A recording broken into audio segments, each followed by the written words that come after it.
출근길 뉴스를 종합해드립니다. 깊이 있는 뉴스 YTN FM 출발 새아침. 신율의 출발 새아침 3부 순서 시작합니다. 다시 한 주가 시작되는 월요일 아침이죠. 2018년으로 해가 바뀐 후에 두 번째 맞는 한 주인데요. 오늘도 비교적 포근한 아침입니다만 이번 주는 눈비 소식도 자주 있고요. 또 그 이후에 강추위가 몰려온다고 하니까 이럴 때 감기 조심하셔야 될 것 같습니다. 요새 가뜩이나 초중고등학교를 중심으로 A형과 B형 독감이 유행하고 있다고 하는데요. 이 중 일부는 독감 백신도 별 도움이 되지 못한다고 합니다. 그래서 걸리지 않는 것만이 최선의 방책인 것 같은데 모쪼록 건강관리 잘 하시기 바라겠고요. 신율의 출발 새아침 3부 순서 먼저 광고부터 듣겠습니다.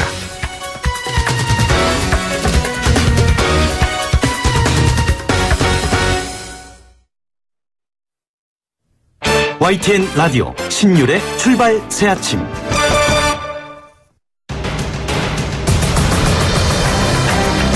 매주 월요일 아침 정치권의 복잡한 이슈를 말끔히 정리해드립니다. 출발당 최고위원회의.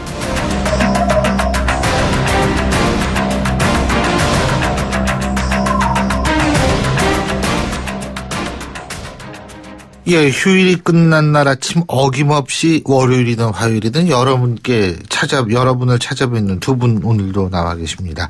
자, 데일리안의 이종근 논설실장이십니다. 어서 오십시오. 네, 안녕하십니까. 크리스마스도 지나고 1월 1일도 지났는데 겨울은 아직도 남아 있습니다. 혹시나 힘든 겨울을 지내고 있는 이웃들은 없는지 남은 겨울 동안 계속 지켜보는 그런 겨울이 됐으면 좋겠습니다. 좋습니다.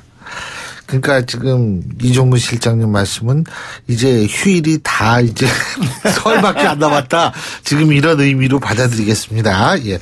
자, 두문정치전략연구소 서영우 소장이십니다. 어서 오십시오. 네, 안녕하세요. 2월 9일부터 25일까지 95개국 5만 명이 참가하는 세계인의 축제 평창올림픽이 지금 이 시간부로 D-32일 11시간 50분 정도 남았습니다. 남북이 함께하는 평화올림픽을 기대해 보겠습니다. 11시간 50분 남았다. 성명서 낭독하는 11시간 50분. 성명서 낭독하는 기분입니다. 이야, 그렇군요. 예, 평창올림픽 중요하죠. 그리고 또 내일 또 남북 회담이 있으니까 평창올림픽이 좀 더 성공적으로 치러지기를 우리 국민들 모두가 좀 바라야 될 때입니다. 자, 내가 주목해본 정치인 말 한마디부터 한번 들어보죠. 이종근 실장님. 네, 문재인 대통령 지난 5일에 대한노인회 간부, 대한노인회 분들 40명을 청와대에 초청해서 오찬하셨습니다. 근데 그 자리에서 이렇게 말씀하셨더라고요. 유약하게 대화만 추구하지 않겠다. 또 강력한 국방력을 기반으로 해서 거기에서 평화를 추구하겠다 이렇게 말씀하셨는데 사실은 이제 대한노인회에 계신 분들이니까 사실 그 안심을 시켜드리기 위해서 하신 말씀이다 이렇게 바라보는 분들도 계십니다만 저는 그래도 이 문 대통령의 이 말씀의 진정성을 믿습니다. 제발 대화만 이렇게 그 유약한 어떤 대화에 급급해서 혹시나 북한에 끌려가는 그런 어떤 그 회담이 되지 않도록 늘 정부가 이런 어떤 균형감 있는 기절을 해 주시길 바랍니다. 예, 서영훈 소장님. 비서실장이 강철비를 보고 오라고 하더라. 작년 연말에 송년회 때 홍준표 대표가 한 말인데 새삼 요새 영화 정치가 주목받고 있자 다 새삼스럽게 홍준표 대표의 말이 주목을 받고 있습니다. 강철비가 안보 영화고 북한에 대비해서 한국 정부도 핵무장론을 다루는 영화라서 그런지 자유한국당과 가치가 맞아서 관람하겠다고 생각하는 모양입니다. 그러나 변화된 그 한반도 정세는 보수에게도 안보에 대한 새로운 시대 정신을 요구하고 있습니다. 미국을 비롯해서 유엔의 대북 제재와 압박 속에 북한은 북핵의 기술적 검증 이전에 이미 핵 고도화를 선언하고 나왔습니다. 이 얘기는 뭐냐면 그만큼 북한이 어렵기 때문에 빠른 시간 내에 대화에 나서겠다라고 하는 것을 반증하는 것입니다. 정세가 변화하고 있다는 것입니다. 자유한국당을 비롯한 보수야당도 이제는 전쟁 불사 대결적 강경 대응에서 벗어나야 하지 않을까 생각이 듭니다. 예. 핵과 미사일 발사에는 강경한 제재 압박이 필요하지만 북한의 태도 변화에 따른 대화의 시기에는 대화를 인정하는 자세도 필요합니다. 남북 대화가 시작된 한반도에는 냉전의 강철비가 아닌 평화의 눈이 필요한 시기라는 것을 한국당은 잘 알아야 하지 않을까 생각됩니다. 자, 어쨌든 지금 이 두 분 다 남북 문제를 말씀하셨는데 이 남북 대화 분위기 이게 굉장히 속전속결입니다. 현 상황 어떻게 보고 계십니까? 이종우 실장님. 저는 두 가지 뉴스가 눈에 들어와요. 첫 번째 뉴스가 지난 연말입니다. 지난 연말에 북중 국경지대 있지 않습니까? 북중 국경지대에서 중국 군대가 굉장히 많은 이동을 하고 있어서 당시에 옌벤 주민들이라든지 기림성 주민들이 SNS에 올렸더라고요. 왜 탱크가 이렇게 지나가지? 하는. 그리고 실제로 언론 보도도 그렇게 수많은 중국 군대가 적경지대에 주둔하고 있다, 이동하고 있다, 결집하고 있다. 자, 두 번째 뉴스가 뭐냐면 칼비슨호입니다. 자, 트럼프가 분명히 100% 지지한다고 했어요. 그리고 이제 평창 올림픽 그 대화를. 그런데 그때 바로 칼비슨호가 이 태평양을 건너서 우리 한반도로 이동을 시작을 했습니다. 네. 근데 그게 왜 그 기초가 주목이 되냐면 이미 요코스카항, 일본 요코스카항에 로널드 레이건호가 있거든요. 네. 그러면 한반도에 두 대의 항공모함이 지금 이 진영을 지금 포진하는 그런 상황이 돼버리거든요. 자, 이 두 가지가 사실은 전 굉장히 김정은한테 큰 압박이 됐을 것이다. 군사적인 어떤 그런 상황 속에서 시급히 뛰어나올 수밖에 없었다. 즉 이번 회담은 우리만 절박한 그런 상황이 아니라 북한도 절박한 상황이다. 양쪽의 절박함을 꼭 인지를 해야지 우리만 절박해서 북한에 매달리는 그런 형국이라고 생각을 하면 회담에 끌려갈 수밖에 없다라는 생각입니다. 칼빈슨함은 우리나라 와가지고 이 우리나라 해하고 와서 당분간 동아시아에 머문다 그러죠. 예. 자, 서영훈 소장님. 군대, 항공모함, 핵, 미사일, 우려, 퍼주기, 끌려가기.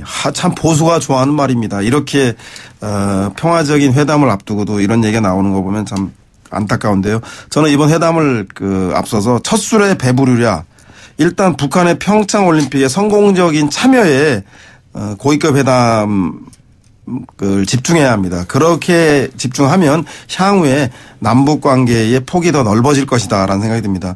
회담에서 너무 욕심부리기보다 한 달도 채 남지 않은 평창 올림픽 문제에 집중하는 게 좋겠습니다. 왜냐하면 이것만 해도 할 일이 산적합니다. 북한의 참가 규모, 응원단 파견, 입국 경로를 휴전선을 올 건지 중국을 이용해서 비행기로 올 건지 숙소와 안전보장, 개폐 회식의 공동 입장 및 남북 단일팀 구성까지 정말로 준비해야 될 일이 많습니다. 고위급 회담에서는 이런 올림픽 참가 논의에 집중하되 이례적인 올림픽 참석에만 의제를 제한하지 말고 다가오는 설을 앞두고 이산가족 상봉 등 인도적 문제를 포함해서 향후 지속적인 대화의 계기를 만드는 데 집중해야 될 것 같습니다.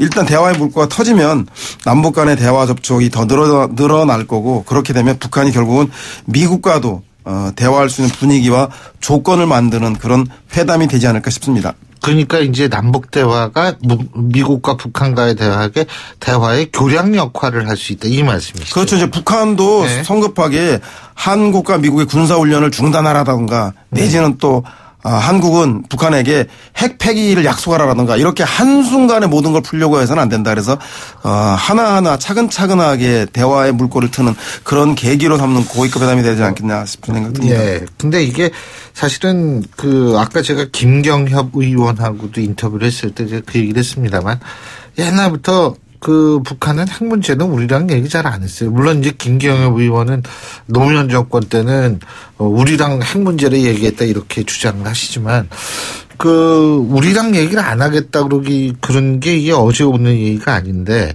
이게 어떻게 북핵 문제 해결로 이어질 수 있다고 보세요, 이종우 시장님은?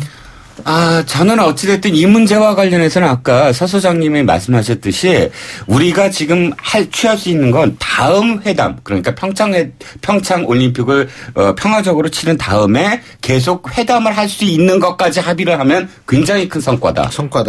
그것이 가장 큰 성과지 여기서 너무 큰 그림을 그린다. 예를 들자면 우리 역대 정부가 보수 정부든 진보 정부는 할 것 없이 남북 정상회담에 집착을 해서 굉장히 매달리는 어떤 상황이 돼버리거든요. 언제나 그런 어떤 큰 아젠다에 매달리다 보면 중간중간에 계속 어떤 끌려다닐 수밖에 없다. 제가 계속 끌려다닌다는 표현을 쓴 게 역사적으로 계속 그런이었는데 그렇기 때문에 북핵 문제라든지 큰 아젠다보다는 저는 작게 아주 작게 단기적으로 생각을 해야 된다. 다음 회담을 계속 가질 수 있는 그 정도의 신뢰 회복. 이 정도 이게 지금 내일 할 회담의 가장 큰 어떤 목표라고 두어야 된다라는 생각입니다. 네, 소장님. 네. 남북 간 대화에서 방심은 금물이고 북한의 의도를 잘 간파해서 대응하는 게 중요하겠습니다. 미 행정부 일각하고 자유한국당의 우려를 충분히 이해하지만 지나친 의심과 경계는 오히려 회담을 위축시켜서 성과 없이 끝낼 가능성 또한 매우 높습니다. 더욱이 일부 강경 보수층에서는 북한의 평창올림픽 참가가 현실화되자 한미동맹의 균열이 우려된다. 유엔의 대북 제재를 위반하는 거 아니냐라는 등 온갖 우려를 쏟아내고 있습니다. 그러나 트럼프 대통령도 군사훈련 연기 합의하면서 대화는 좋은 것이다. 문 대통령을 100% 적극 지지한다라고 한 말을 되새겨보기 바랍니다. 그래서 입만 열면 안보 부르짖는 보수 인사들이 한반도가 대화 국면으로 가는 걸 불안해하면서 조바심 치면서 그렇게 나가다가 국민들에게 고립될 것입니다. 한반도 정세 변화에 따른 남북 대화 진행 과정을 인정하고 정부 당국에 적극 협조하는 게 새로운 보수의 길이 아닌가. 참고하시기 바랍니다. 오늘은 거의 논평 같은 어떤 분위기로. 이 남북 문제는 민감할 때 정제된 언어를 해야 됩니다. 대화하는 분위기가 아니라. 두 분께 좀 죄송한 얘기지만 이 금요일 날에는 두 분 나가시는데 그땐 막 BGM도 깔아주고 이러고 막 소리도 막 목욕탕 소리 나는 에코도 막 넣고 막 나오고 굉장히 격조가 있어요. 조금 두 분을 차별하는 거 아닌가 이런 생각도 저는 좀 들긴 듭니다만. 예? 까마귀 소리 나오고 막 그러니까 이제 서양호 소장님이 자구책으로 이제 논평조로 나가시는 거죠. 예. 예. 이거 무슨 위원이라 하나 붙여드려야 되는데 이게 참 저희가 이게 그동안 참 소원했습니다. 예. 자, 우리 정부가 주의해야 될 점은 없을까요, 이종무 실장님? 이번 회담에서? 사실 계속 말씀을 드리지만 저는 이제 불안한 게 하나 있어요. 왜 불안하냐면 북한이 굉장히 정중하다는 거예요. 예를 들어서 성명을 발표할 때도 지금까지는 남조선 정부 정도면 굉장히 높은 격이었는데 그러니까 문재인 대통령을 호칭을 한다거나 아니면 20시간이 지났지만 사실 장차관 회의가 처음이에요. 장관 회의, 장관급 회의, 차관급 회의지 장관 하나에 차관 둘을 우리가 이렇게 했는데 거기서 처음으로 그걸 다 받아들였거든요. 저쪽은 어떻게 하냐면 우리가 장관급 회담 그러면 석유국 국장 내보냈어요. 네. 그런 거의 그런 식이었는데 지금은 우리가 장차관 하니까 저쪽도 장차관 굉장히 정중하거든요. 제가 불안한 건 이렇게 해서 나중에 청구서 자 이렇게까지 했다. 내놔라. 이런 어떤 청구서가 분명히 돌아올 거거든요. 네. 거기에 대해서 사실은 대비를 해야 된다라는 거죠. 네. 특히 저는 유엔이 대북 제재를 결의하고 또 미국과 한국도 추가적인 독자 제재를 발표한 속에서 평창 올림픽을 앞둔 고위급 회담 아니겠습니까? 따라서 제재할 건 제재하되 평창 올림픽에서는 어디까지를 허용할 것인가 이런 기준이 아마 모호할 수 있을 것입니다. 특히 선수단이나 지원이나 이런 문제에 대해서 제재에 비교할 때 유엔 결의를 위반하는 거 아니냐라고 하는 여론이 들끓을 수 있는데 저는 이 문제에 대해서 한국 내에서의 여야 간의 합의들을 모아내는 것도 중요할 것 같고요. 특히 북한 당국이 이것을 빌미로 해서 회담을 파행하거나 평창올림픽 참여에 대해서 시비를 걸 가능성이 매우 높습니다. 과거에 남북 회담에서 보면 격에 대한 문제라든가 시기 장소에 대한 주변부 문제를 가지고 항상 그런 문제를 걸어왔기 때문에 이번에는 북한이 그런 시비를 걸 빌미를 애초에 차단하는 차원에서 슬기롭고 지혜로운 그리고 좀 탄력성 있는 대화에 임해야 되지 않겠냐. 그래서 사소한 문제로 회담 전체가 평창올림픽 참석 전체가 어그러지는 일이 없도록 만반의 준비를 했으면 좋겠습니다. 네. 그렇습니다. 자, 국내 정치 얘기도 좀 해볼까요? 국민의당 안철수 대표 측 이번 주 전당대회 준비위원회를 출범을 시켰는데 그런데 또 유승민 대표 같은 경우에는 좀 그런 얘기했다고 그러죠. 뭐 아직 최종적으로 결심이 쓰지 않았다. 뭐 이런 식으로 경향신문과 인터뷰에서 얘기했다고 그러는데 자 이게 어떻게 돌아가는 겁니까? 이종훈 실장님? 저는 지금 두 가지를 함께 보는 기분이에요. 하나는 이 합의 이혼, 그러니까 이혼 이 조정 심판 네. 하는 장면을 하나 보고 있고 하나는 새롭게 이 사귀는 연인들의 밀당을 보고 있고 그걸 동시에 보는 기분. 실장님 말씀은 네. 결혼한 사람이 기존의 배우자 이외에 다른 이성을 만나서 기존의 배우자를 청산하는 과정처럼. 그러니까 그러죠. 왜냐하면 자 이쪽에서는 국민의당 내부의 어떤 문제를 보면 사실 다 갈라서 썼어요. 같이 있을 수가 없는 상황인데 지금 우리가 바라보는 어떤 장면들은 뭐 때문에 바라보냐 하면 어떻게 자기네 이득을 더 취해서 분당할 것이냐. 이거를 갖고 지금 사실 이 밀당을 하는 것이고 유승민 의원 같은 경우 그러니까 바른정당 같은 경우는 사실 재밌어요. 왜냐하면 이쪽이 당세가 훨씬 작잖아요. 네. 당원 수도 그렇고 네. 또 지역 기반의 어떤 퍼센티지. 근데 그럼에도 불구하고 큰 소리는 이쪽이 훨씬 내고 있거든요. 그러니까 그런 어떤 장면들을 보면 사실 다급한 건 안철수 대표다. 안철수 대표가 이니셔티브를 치고 쫙 주도권을 잡는 게 아니라 양쪽으로 끌려다니는 느낌이거든요. 만약에 이쪽으로 합당을 한다고 하더라도 저는 그것이 언제까지 갈 것인가. 시한적으로는 딱 이 지방선거 이후는 사실 제대로 계속 이 사랑이 계속 갈 것인가라는 건 미지수입니다. 어떻게 보세요? 네. 39 더하기 11은 50이 돼야 됩니다. 국민의당 39석과 바른정당 11석은 50석의 중규모 제3정당이 돼야 되는데 이렇게 되지 않을 것 같아요. 특히 국민의당 경우에는 통합을 반대하는 측에서 교섭단체를 만들 정도까지라고 하니까 아마 20여 명 가까이가 빠져나가고 그리고 바른정당 내에서도 일부 의원들이 국민의당과의 가치를 문제로 해서 울고 싶은데 뺨 때려준 격으로 다시 자유한국당으로 복당하려고 하는 것 같습니다. 그러면 39 더하기 11은 50이 아니라 25에서 30으로 머물 것 같고 진보 보수 중도라고 하는 3당 체제로의 전환이 또다시 새로운 교섭단체라고 하는 사실상 4당이 등장하기 때문에 도로 4당 체제 뺄셈 통합이 되는 건 아닌가 싶은 생각이 들어서 이런 통합을 왜 하는 것인가에 대해서 의문을 갖게 되기 때문에 남은 기간이라도 국민의당 내부에 있는 통합 찬성층과 반대측이 무엇을 위한 통합인지에 대해서 분명히 해서 통합의 효과가 실제화되기 위해서 3당 체제로 변화를 하든 아니면 그냥 4당 체제로 남을 거면 지금 이 체제는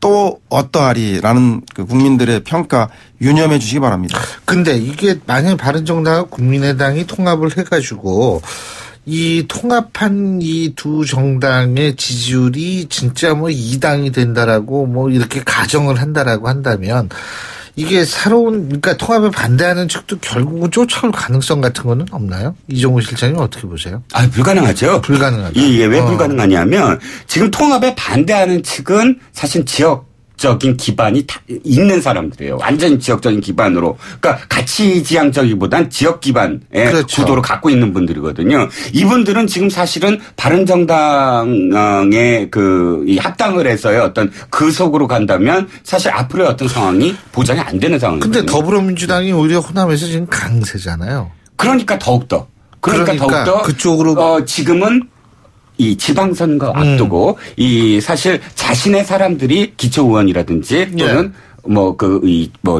자치 쪽에 사람들이 많이 포진을 해야 자기의 총선의 어떤 그 결과가 나올 수 있으니까 절박한 거죠. 바른정당으로 가버리면 호남에서의 표는 아예 더 없다라고 생각을 할 수밖에 없는 거죠. 네, 최영원 소장님. 저는 국민의당과 바른정당은 자유한국당과 함께 범보수로 재편되고 통합 반대파는 사실상 호남 무소속이 될 가능성이 매우 높다고 생각이 듭니다. 최근 여론조사에서 국민의당과 바른정당이 통합할 경우에 자유한국당의 지지율을 제치고 2위로 올라서는 것들이 몇 군데 발표됐습니다. 이것은 보수층이 국민의당과 바른정당이 통합한 정당을 지지하는 것으로 나타나고 있습니다. 결과적으로 보수가 두 개로 분열되는 거고 호남도 무소속이 별도로 생기는 거기 때문에 이로 인해서 민주당만 영남과 호남에서 어부질이 승리의 가능성을 매우 높여준다. 그래서 지난번 지방선거에서 17군데 지역 중에서 9군데를 민주당이 이겼다고 한다면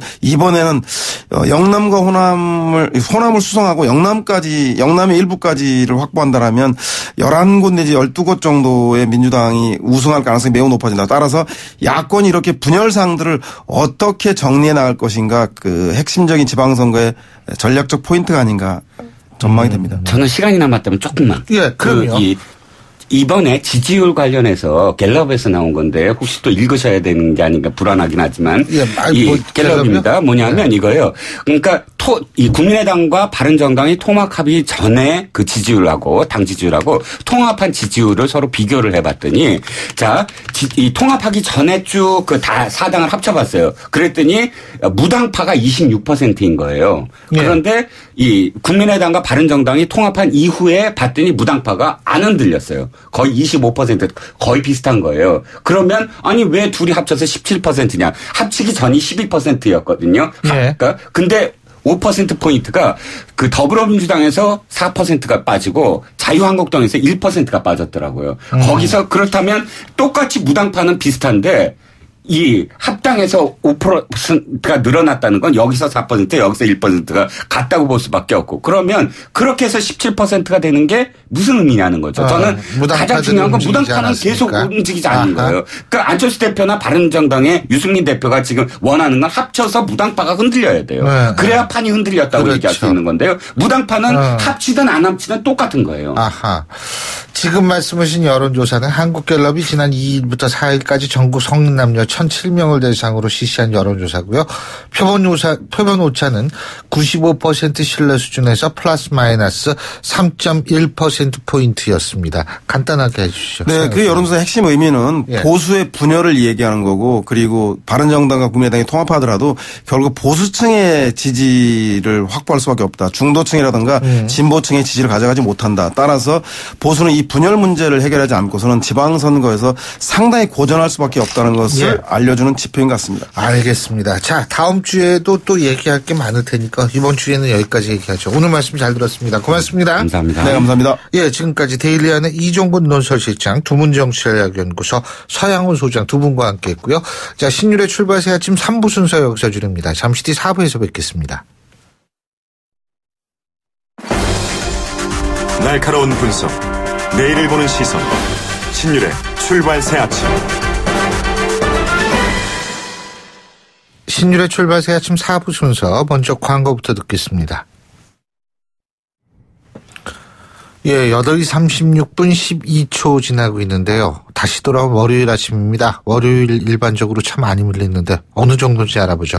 김미랑 캐스터. 네, 신율의 출발새 아침 교통정보입니다. 앞서 들으신 대로 월요일 출근길처럼 상당 교통량이 많은 모습인데요. 사고에 조금 더 유의하셔야겠습니다. 현재 내부순환로 성산 방향 홍심은 터널 출구 부근 1차로에서 사고가 일어났습니다. 여파로 정릉 램프부터 속도가 떨어져 있는데요. 홍심 터널 부근 지났을 때 각별을 잘 살펴서 안전하게 이동하시기 바랍니다. 올림픽대로도 하남 방향 여의 상류에서 한강대교 구간 2차선에서는 추돌 사고가 일어났습니다. 처리 작업을 진행 중인데요. 뒤로 차량들이 많은 상태입니다. 행주대교부터 한강대교까지 정체가 이어지고 있고 나란한 강변 구리 쪽으로 흐름이 조금 더 나은 상태인데요. 가양대교에서 양화대교 사이 이후 한강대교부터 동작대교 지나는데 각각 속도가 내려가 있는 정도입니다. 신율의 출발새 아침 교통정보였습니다. YTN 라디오 신율의 출발 새 아침.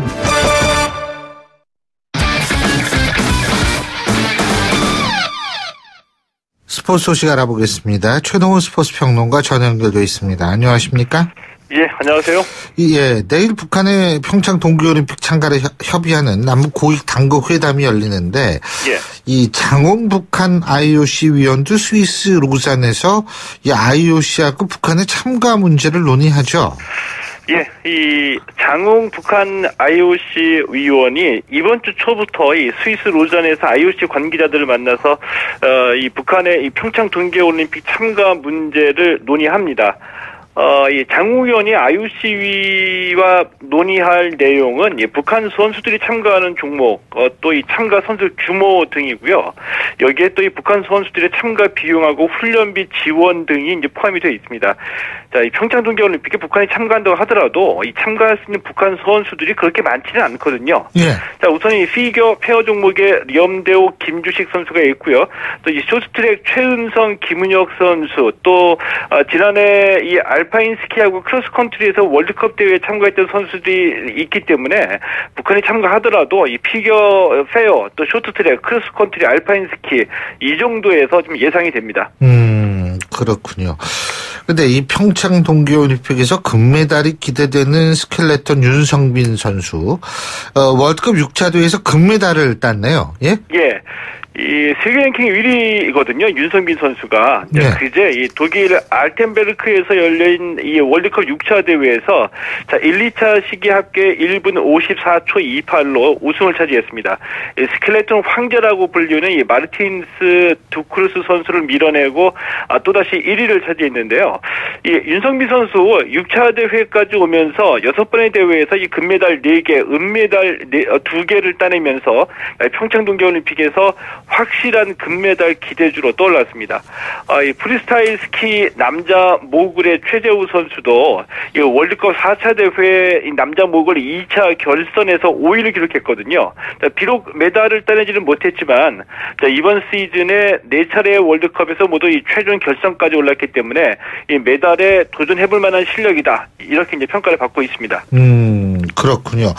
피겨는 어제 평창 동계올림픽에 참가할 대표 선수 선발을 했는데 예. 이 최다빈 차준환 선수가 남녀 싱글에서 올림픽 출전하게 됐어요.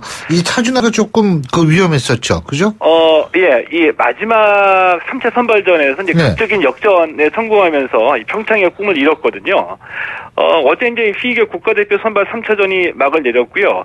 1차 대회에서 이 3차 대회까지 이제 점수를 합산한 결과 여자 싱글에서는 이 최다빈, 김하늘, 남자 싱글에선 이 차준환 선수가 이 평창 올림픽 티켓을 차지했습니다. 올림픽에 이 16살 이상만 참가할 수 있거든요. 자, 어제 이 3차 선발전에서 이 14살 유영 선수가 1위를 차지했고요. 1차 대회에서 3차 대회까지 합산 점수에서는 이 최다빈 선수가 종합 1위를 차지했는데 이 말씀하신 이 남자 싱글의 차준환 선수 점수가 이준영 선수에게 뒤지다가 이 3차 대회에서 극적으로 역전 종합 우승에 성공했습니다. 그렇군요. 자, 그리고 평창 동계올림픽 메인 프레스 센터 MBC가 내일 개장을 하는데 이제 그러면 외국 이 언론들도 좀 많이 들어오고서 이제 그래야 되는 거 아니에요? 예, 맞습니다. 이 강릉하고 평창에서 올림픽이 준비하시는 분들 사이에서는 이미 올림픽이 시작이 됐다 이렇게 이제 보셔도 될 것 같거든요. 아하, 예. 이 평창 동계올림픽하고 이 동계 패럴림픽 기간 동안에 이 취재 기자들의 이제 업무 공간이죠. 이 메인 프레스 센터 이제 줄여서 MPC라고 하는데 내일 개장이 됩니다. 이 전 세계 58개국 62개 언론사하고 이 31개국 111개의 방송사 그리고 35개 통신사에서 온 취재진 3천여 명이 업무를 보는 공간인데요. 자, 이외에도 이 수많은 취재진들이 올림픽 취재하기 위해서 평창과 강릉에서 일을 하게 되는데 이 수용 규모에 좀 한계가 있다 보니까 올림픽 취재하러 온다고 다 MPC에서 일할 수는 없는 거고요. 이 아이디 카드를 발급받지 못한 기자들은 MPC 출입이 엄격하게 제한이 됩니다. 이들은 따로 이 별도의 공간에서 취재 경쟁을 벌이게 되는 거죠. 예. 자, 그리고 프로농구에선 KT가 큰일이 났습니다. 어제 12연패를 기록을 했어요. 예? 예. 올 시즌에도 이 KT가 프로농구에서 좀 부진합니다. 예, 어제 이 디비전에서 이 86대 97로 패하면서 12연패에 빠졌거든요. 좀 이 심각해 보이죠. 왜냐하면은 지난해 12월 8일 이 삼성전에서 패한 이후에 한 달 동안 단 1승도 거두지 못한 거거든요. 12전 전패를 기록했습니다. 현재 4승 28패로 꼴찌를 벗어나지 못하고 있고요. 이 다른 경기에서 SK가 KCC를 86대 61로 이겼습니다. KGC 인삼공사도 LG를 86대 67로 따돌렸고요. 이 프로농구에서는 이 DB가 현재 선두를 달리고 있습니다. 예, 잘 알겠습니다. 오늘 말씀 잘 들었습니다. 고맙습니다. 예, 고맙습니다. 예, 지금까지 최동원 스포츠 평론가였습니다.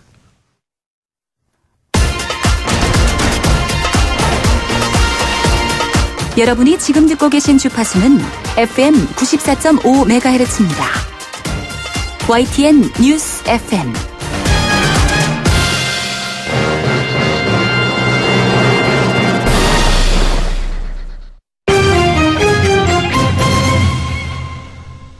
경제 뉴스 알아보겠습니다. 한국경제신문의 정인설 기자 스튜디오에 나와 계십니다. 어서 오십시오. 안녕하세요. 예, 이제 해외에서 $600 이상 결제를 하면 세관에 즉각 통보가 된다 이렇던데 원래 $600 해외 면세 한도라는 게 있었죠? 있죠. 그렇죠? 내국인이 입국 시에 면세 한도가 뭐 그렇죠? $600고 술 한 병이고 담배 한 보루고 뭐 향수 뭐 몇 리터 이하고 60ml 이하고 이런 것들이 있죠. 근데 이제 이번에 세법 개정안 발표에서 달라지는 게 뭐 이게 달라지는 건 아니에요. 면세 한도가 달라지는 게 아니고요. 기존에는 이제 분기에 해외에서 $5,000 이상 카드로 결제하거나 현금을 인출할 때 기획재정부 금융결제분석원 이런 데에서 관세청에 통보를 해줬어요. 예. 한 분기에. 예. 그런데 이제는 일시에 $600 해외 이상 결제를 하거나 카드로 아니면 현금을 인출하면 실시간으로 관세청에 통보해 준다는 거죠. 그러니까 이제 통보해 주는 기간이 상당히 짧아졌다는 거고 이렇게 되면 어떻게 되느냐. 당연히 내국인 면세 한도를 어기는 사람을 좀 선별하기가 쉬워지겠죠. 네. 관세청에서 뭐 입국 시에 들어오면 누구는 교수님 같이 좀 있어 보이는 분들은 그냥 통과할 수 있는데 저 같은 사람 꼭 걸리거든요. 월요일부터 왜 날 자꾸 걸고 들어가요? 처음인데요 오늘. 그런데 이제 그래서 복불복이라는 얘기가 있었잖아요. 뭐 좋을 때 뭐 운 좋을 때는 그냥 패스고 재수가 없을 때는 걸리고 이랬는데 이제는 실시간으로 이게 통보가 되니까 그 가방을 10명 거의 걸린다라고 보면 되는데 또 하나 함정이 있어요. 대신 실시간 통보하는 게 카드로 결제하거나 현금 인출이거든요. 그러니까 전산화 되는 것만 된 겁니다. 예를 들어 내가 현금 가지고 가서 그때 결제를 했으면 $600 이상 사면 안 걸리는 거죠. 그러니까 아마도 이제 이런 분들은 이제 해외 가서 현금을 많이 쓰겠죠. 그렇군요. 이 4월부터 다주택자에 대한 양도세 중과세도 시작이 되는데 근데 예외 조항이 많다고 그러네요. 예, 방금 이 $600 실시간 통보도 4월부터고요. 예. 이 다주택자 양도세 중과도 4월부터입니다. 그러니까 3주택자 이상이면 최고 62%까지 구간에 따라 3주택자 이상일 경우. 근데 구간별로 양도 차익에 따라 그리고 보유 기간에 따라 항상 이렇게 양도세도 달라지거든요. 그게 최고 62%가 되는 거고 그다음에 2주택자 같은 경우는 최고 52% 세율을 부과를 받게 되는데요. 근데 여기 이제 제외를 시켜준 거죠. 2주택자인데 수도권 말고 수도권 지방광역시 세종시 이외 다른 지역에 있는 3억 원 이하 공시가격 3억 원 이하 주택을 파는 경우에는 양도세 중과를 하지 않겠다는 겁니다. 그리고 그 외에 뭐 근무상 형편이라든지 일시적 2주택자라든지 취득후 1년 이상 거주한 뭐 여러 가지 이유에 따라서 처분할 경우에는 그래도 이 양도세 중과에서 좀 면해주겠다라는 겁니다. 일시적이라는 게 얼마인지는 모르겠습니다만. 보통 일시적 2주택자는 팔고 나서 2주택이 된 그러니까 예를 들어 내가 한 주택 하나를 가지고 있는데 하나를 또 샀어요. 기존에 가지고 있던 걸 2년 내 팔아야 되죠. 2년 내요. 2년 내 팔아야 되죠. 그러니까 예를 들면 제가 어디 분양을 받았어요. 이래가지고 이사를 들어갔는데 이 집이 안 팔려요. 그렇죠. 이런 경우가 이제 일시적 2주택. 맞습니다. 그 기간에서 2년을 두는 거죠. 그렇군요. 무주택자가 분양권 보유하고 있으면 양도세 중과에서 빼진다 그러죠. 분양권도 원래는 이제 뭐 주택이냐 아니냐 가지고 말들이 많았는데요. 일단 이게 기존에 분양권을 팔면 무조건 50% 중과하겠다라고 했거든요. 그래서 분양권이 너무 프리미엄이 세고 신규 주택 분양 시장이 너무 과열돼서 이렇게 한 건데 여기도 예외를 두겠다는 거예요. 무주택자가 매각하는 분양권이고 그다음에 30세 이상이거나 30세 미만인 경우 기혼자 같은 경우는 무주택자가 파는 분양권은 양도세 중과에서 예외로 시켜준다는 거죠. 그 이유가 뭐예요? 일단은 이게 분양권이든 기존 주택이든 항상 오를 때는 오르고 안 오를 때는 떨어지고 이러잖아요. 그러니까 그야말로 온도차가 많이 나서 양곡화, 부익부 빈익빈이 심한데 가장 심한 게 지방 부동산 시장이죠. 그리고 양도세 중과를 하면 내가 3주택자에 있으면 뭐부터 팔겠냐는 거죠. 지방에 있는 주택부터 팔겠다는 거죠. 분양권이 있어도 지방에 있는 것부터 팔겠다는 거죠. 그러니까 지방 부동산 시장의 급냉 부동산가 급락에 대한 우려 때문에 이런 예외 조항을 둔다라는 거고요. 그래서 단기간 급락 사태는 막아보자라는 게 정부 생각인 것 같아요. 다만 이번에 이제 수도권과 그 광역시는 예외로 뒀잖아요. 예. 그러니까 거기는 팔아도 양도세 중과가 적용이 되는 거예요. 예. 그런 경우에는 이제 울산이나 수도권 외곽 같은 경우는 그러면 매물이 많이 나올 수 있는 것 아니냐 이렇게 예상이 될 수도 있는 거죠. 우려가 나올 수 있는 거죠. 근데 강남 집값은 계속 오르고 있다고 그러지 않습니까? 그렇습니다. 그렇죠? 이제 정부가 3종 세트로 규제하겠다는 건데요. 요즘 유행하는 영화가 신의 선택이라는 게 있잖아요. 예. 신과 함께. 신과 함께군요. 이제 죄송합니다. 영화를 하나 요새 제작하시는 모양이죠? 신과 함께. 제가 잘못 생각했습니다. 이거 조어를 잘못 만들었네. 이러고 보니까. 신과 함께가 있는데 이거는 신의 양보입니다. 이게 3종 세트라는 게 뭐냐. 신 DTI 신이고 그다음에 신율의 신이고 그다음에 양도세 중과 양 마구 억지로 만들었습니다. 급조했네요. 지금 마구 수습하려고 하다가 지금 꼬이네요 스텝이. 일단 보유세 개편. 그러니까 신양보라는 거예요. 신 DTI 양도세 중과 보유세 이건데요. 근데 그럼에도 불구하고 지금 강남 집값은 안 잡히는 거잖아요. 학군 개편과 똘똘한 놈 한 놈만 보유하겠다는 심리가 좀 몰리면서 이른바 강남 3구 내지는 강남 4구의 주택 가격은 오히려 파리 부동산 대책 이전보다 더 오르고 있다라는 거죠. 그래서 지금 오늘 조간 신문을 보면 원래 보유세를 상반기 중 결정해서 하반기에 도입하겠다고 했는데 오늘 올 1, 2월에 도입 여부를 결정하겠다라는 보도가 나왔더라고요. 그게 사실인지는 모르겠지만 그만큼 강남 집값의 어떤 그 이상 기류를 정부도 심각하게 받아들이고 있다라는 거죠. 자, 그리고 금융당국이 주요 은행의 가상화폐 거래소 계좌를 특별 검사한다 그러네요. 지금 가상화폐가 비트코인 가격이 다시 2,500만 원으로 올랐거든요. 다시 올랐더라고요. 한국이 무지하게 또 차가 너무 큽니다. 미국하고. 이른바 코리아 프리미엄, 김치 프리미엄이라고 하는데 이게 너무 심하다는 거죠. 아무리 규제를 하려고 해도 안 잡히니까 가상화폐를 많이 하는 은행 6곳을 택했어요. 우리은행, 국민은행, 신한은행, 농협, 기업은행, 산업은행을 합동검사한다는 거예요. 이제 가상계좌 수백만 개를 한 번에 들여다보겠다. 특별검사하겠다라는 거죠. 일단 시장을 진정시키기 위해서 그런 겁니다. 지금 이미 실명전환을 한다라고 해도 이걸 각종 범죄 내지는 자금 은닉, 자금 세탁에 계속 이용을 하고 있거든요. 일부 한 무역회사 같은 경우는 법인 계좌에 무역 대금을 볼 수 없는 걸 자주 입출금하는데 그게 다 가상화폐로 했다는 거고요. 이런 부분을 가상화폐를 직접 들여다보지 않으면 안 되니까 이걸 들여다보겠다는 건데 이래도 가상화폐 가격은 요지부동인 것 같습니다. 그렇죠. 진짜 이 가상화폐 계속 오르고 있더라고요. 자, 그리고 최저임금이 오르니까 사업주들이 직원 인건비 부담을 최소화하기 위해서 온갖 방법을 다 동원하고 있고 또 그럴 수밖에 없는 거 아니겠어요? 맞습니다. 경영하는 사람 입장에서는 비용 절감이 원가 절감이 곧 없죠. 살아남아야 되니까요. 7,530원이죠. 16.4%가 오르면서 이걸 어떻게든 부담을 줄이기 위해서 일단 상여금 같은 경우는 그 최저임금에 포함이 안 되잖아요. 매달 주는 상여금만 포함이 되잖아요. 그래서 이걸 기본급으로 전환한다든지 상여금을 줄이고 아니면 각종 수당을 내리고 없애고 기본급으로 돌린다든지 아니면 휴가 내지는 이런 걸 줄여버린다든지 대신에 또 일부 같은 경우는 일부에 해당하는 얘기는 하겠지만 회사를 쪼갠다는 거예요. 왜냐하면 정부가 작은 영세기업 같은 경우에는 보조금을 주거든요. 30인 미만 사업장 같은 경우는 근로자 1인당 최대 13만 원 보조금을 줘요. 그러니까 회사를 두 개로 나누는 거죠. 그래서 사업주 입장에서는 어쩔 수 없이 이렇지만 돈 받는 직장인 근로자 입장에서는 노동자 입장에서는 이게 갑질로 생각이 되면서 상여금 갑질이다. 수당 갑질이다. 휴게시간 갑질이다. 이런 불만 비판들이 쏟아져 나오는 거죠. 그렇군요. 근데 지금 어쨌든 지금 상당히 여러 군데에서 긴장을 하고 있는 것 같더라고요. 이미 최저임금발 물가 인상, 인플레 이런 얘기도 나오고요. 그다음에 고용 한파 이런 얘기도 나오고요. 그러니까 이게 그렇게 참 되면 큰일인데. 자, 이 정부가 또 작년 9월에 통신비 할인 폭이 20%에서 25%로 60대가 됐는데 이 혜택을 이용하는 소비자가 별로 없다고 그러네요. 별로 없는 혜택을 받지 못하는 그 소비자의 신 교수님도 들어가지 않을까 싶은데요. 저도 그럴 것 같아요. 맞습니다. 다 아시겠지만 이제 통신사 할인받는 혜택은 두 가지입니다. 스마트폰 구입할 때 일시적으로 한 번에 보조금을 받거나 아니면 보조금을 안 받고 나는 맞아요. 선택요금제 택해서 1년 약정, 2년 약정 하면서 요금 할인 받겠다.